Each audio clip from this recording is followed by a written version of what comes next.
수필이 좋다. 개인주의자 선언. 나는 그저 이런 생각으로 산다. 가능한 한 남에게 패나 끼치지 말자. 그런 한도 내에서 한 번 사는 인생 하고 싶은 것 하며 최대한 자유롭고 행복하게 살자. 인간이라는 게 다 거기서 거기니 과잉 기대도 말고 과장된 절망도 치우고 서로 그나마 예쁜 구석 찾아가며 참고 살자 싶다. 큰 기대 않고 보면 예쁜 구석도 꽤 있다. 그러나 이건 결국 자기 변명이다. 그래야 남들이 나도 참아줄 테니. 어차피 사람들을 피해 혼자 살 것도 아니면서 인간의 본질적 한계, 이기심, 위선, 추악함 운운하며 바뀌지도 않을 것들에 대해 하나만한 소리 하지 말고 사회적 동물로 태어난 존재답게 최소한의 공존의 지혜를 찾아가잔 소리다. 사실 의미를 따져 묻기 시작하면 할 수 있는 게 거의 없다. 세상은 완고하고 인간은 제각기 어리석다. 게다가 다름은 몹시 불편하다. 하지만 그 불편함을 가능한 한 참아주는 것, 그것이 톨레랑스다. 우리 평범한 인간들이 어찌 이웃을 사랑하기까지 하겠는가. 그저 큰 피해 없으면 참아주기라도 하자는 것이다. 제발 우리 서로 사이좋게 지내요. 어차피 한동안은 이 땅에 다 같이 발붙이고 살아야 되잖아요. 그러니 서로 노력을 해나가자고요. 평생 청각장애인으로 살아야 될 정도로 백인 경관들에게 무차별 구타를 당한 로드니 킹이 그로 인한 LA 폭동 때 평화를 호소하며 했던 말이다. 나는 기본적으로 이타심이 크지도 않고 인간애가 넘치는 휴머니스트도 아니다. 그래서 나 같은 사람이 법관의 일을 할 자격이 있을까 하는 고민이 마음을 무겁게 할 때가 많다. 그러나 살아가며 만나는 불합리한 일, 안타까운 일, 분노하게 만드는 일에 대해 나 스스로에게 묻게 된다. 왜 책을 읽으며 영화를 보며 신문을 읽으며 자꾸만 이런 생각을 하게 되는 것일까? 분명히 난 내 삶이 우선인 개인주의자이고 남의 일에 시시콜콜 관심이 없으며 누가 뭐라던 소소한 일상 속에서 내 방식의 행복을 최대한 누리며 살다 가고 싶을 뿐인데 곰곰이 생각해보니 알 것 같았다. 이유는 모르겠지만 살아가면서 분명히 내 일이 아닌데도 가슴이 덜컥 내려앉는 순간들이 있다. 피가 거꾸로 솟는 순간들이 있다. 나도 모르게 눈물이 주책 없이 줄줄 흐르며 내 몸과 마음이 격렬하게 반응하는 순간들이 있다.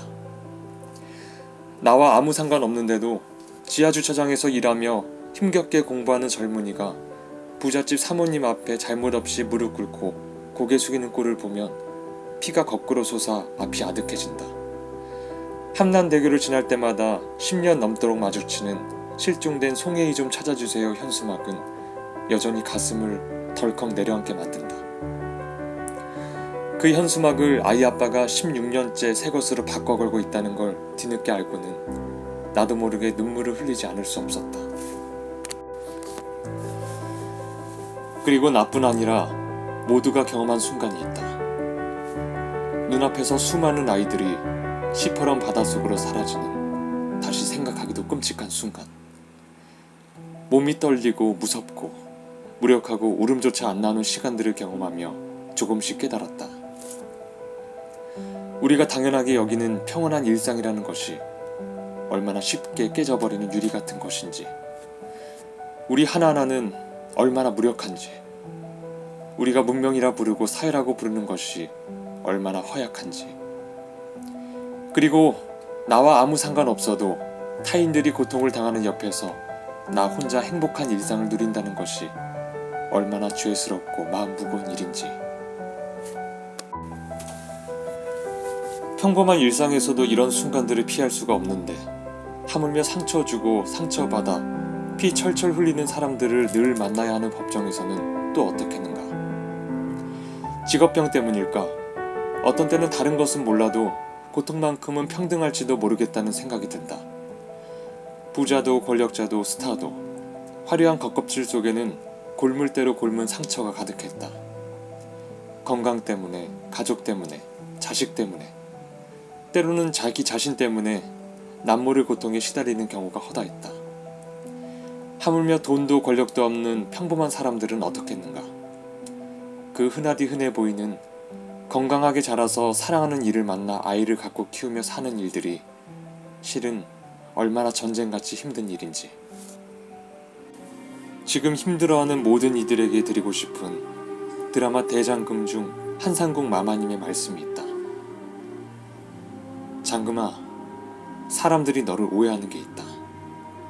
내 능력은 뛰어난 것에 있는 게 아니다. 쉬지 않고 가는 데 있어.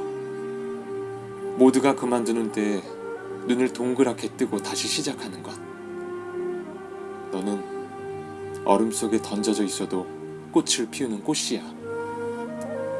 그러니 얼마나 힘이 들겠어.